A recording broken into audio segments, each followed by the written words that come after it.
শ্রীকৃষ্ণ পরমহংসদেব বলেছিলেন, শ্রীকৃষ্ণ পরমহংসদেব বলেছিলেন।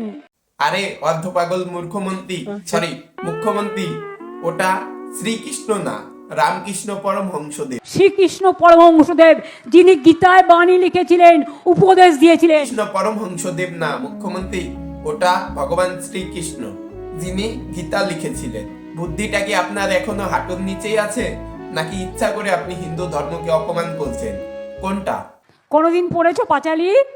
এসো মা লক্ষ্মী, বসো মা লক্ষ্মী, থাকো মা লক্ষ্মী আমার ঘরে? ওটা এসো মা লক্ষ্মী বসো মা লক্ষ্মী না, ওটা হবে এসো মা লক্ষ্মী বসো ঘরে, আমারে ঘরে থাকো আলো করে।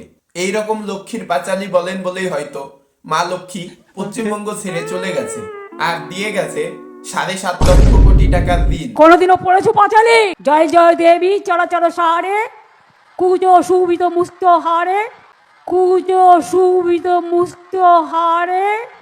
আরে মামুনি, ওটা হবে জয় জয় দেবী চরাচর সারে, কুচযোগ শোভিত মুক্তাহারে। যখন পাঁচালী বলছিলেন তখন মা সরস্বতী যদি ওখানে উপস্থিত থাকতো, হাতের পিনাটা আপনার মুখে ছুড়ে দিত। আপনি এইরকম সরস্বতী পাঁচালী বলেন বলেই হয়তো আজকে রাজ্যের শিক্ষার অবস্থা এই।